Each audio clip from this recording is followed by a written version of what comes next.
on to win 57 games, and he wound up leading the NBA in scoring over 30 points per game. So I think he pretty much called the shot. Got his own rebound again. Yes, the man is possessed. The Hawks would win the Atlantic Division and cruise through the first round of the playoffs.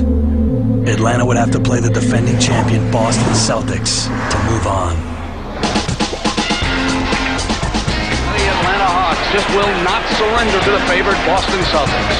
It's kind of a clash of two worlds. In Bird, you've got somebody who's already an icon. He's already been sanctified as a Boston Saint. And Dominique represents a different kind of basketball.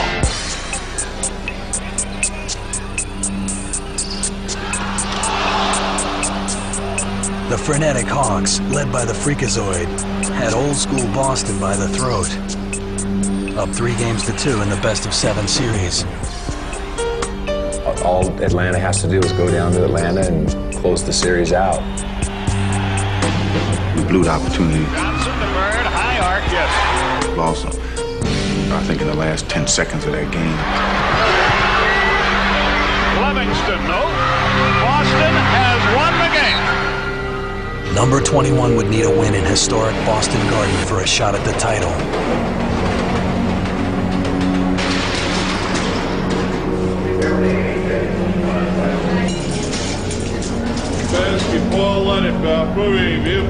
I'll never forget Zoe came in the locker room and said, "We're going to win the bleep, bleep, bleep game. And if you're not going to fight, don't come up here." Game 7 would go down as one of the greatest games in NBA history. Dominique was an unstoppable player. No guy could guard him in the league man for man. You could see his competitiveness. You could see his determination in that Game 7. There was only one player on the floor who could match his will.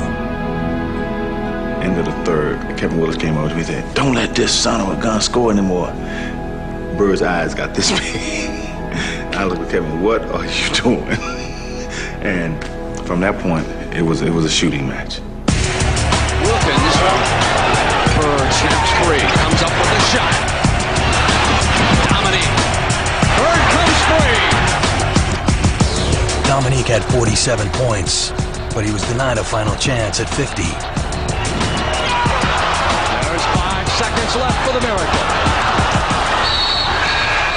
And the foul by Ainge. We were down 3, and Ainge runs and fouls him rather than one more attempt at a three-pointer.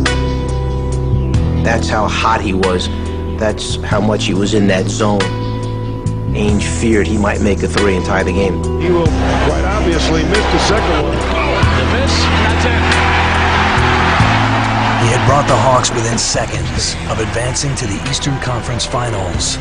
It was as close as they would ever get. Nothing can ever take away the memories of the game he played that day. He was the best player in the game to never win the big one. But with fame came the chance to forgive the man who had left him behind. I heard that he was in Atlanta. I sent my son John to see if he could find him. He found him living at a shelter. And I said, "You got to bring him here." Suffering from diabetes, John Wilkins would spend the rest of his life surrounded by his family. He just wanted, live life, and enjoy himself, and maybe to a fault. Like father, like son. Zoe could, hang out all night and still come give you a hard 48 minutes. There's not too many people that have been through this league can do that. Yeah, I had a little bit of cash in my pocket back then. It was fun. And in Atlanta, I think we were joking, the ratio there, men to women, it was like 17-1 or something, women to men or whatever. And, I guess Zoe tried to get his 17, so to speak.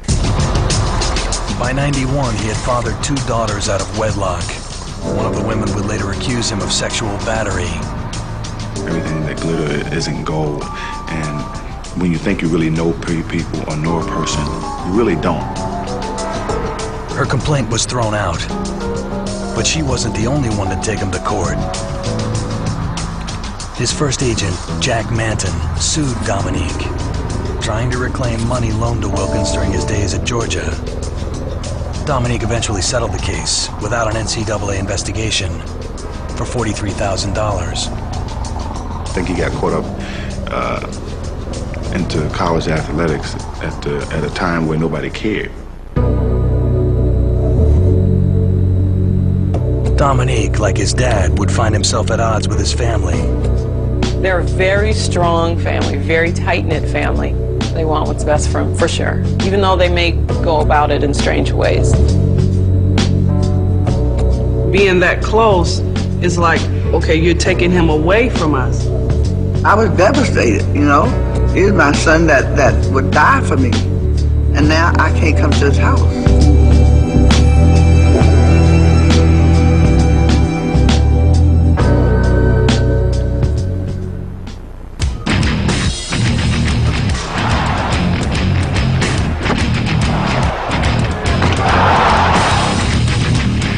By 1990, Dominique Wilkins had 2 slam dunk titles. Now that's a 360 with just a little authority, folks.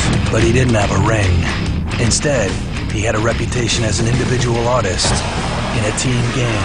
Dominique Wilkins is a repeat champion. When you're a flashy player and you do a lot of dunking and that sort of thing, that sticks with you. They don't see the other parts of your game. And I tell people all the time, you know, you can't get 29, 30 points a game just on dunks. The human highlight film had led the Hawks to 4 straight 50-win seasons. Only to lose twice to Boston in the playoffs. Boston 118, Atlanta 160. You know, God only knows that if there was not a Boston team there, how many championships would Dominique been able to win? Some wondered whether Atlanta could ever win it all, with Dominique in the lineup.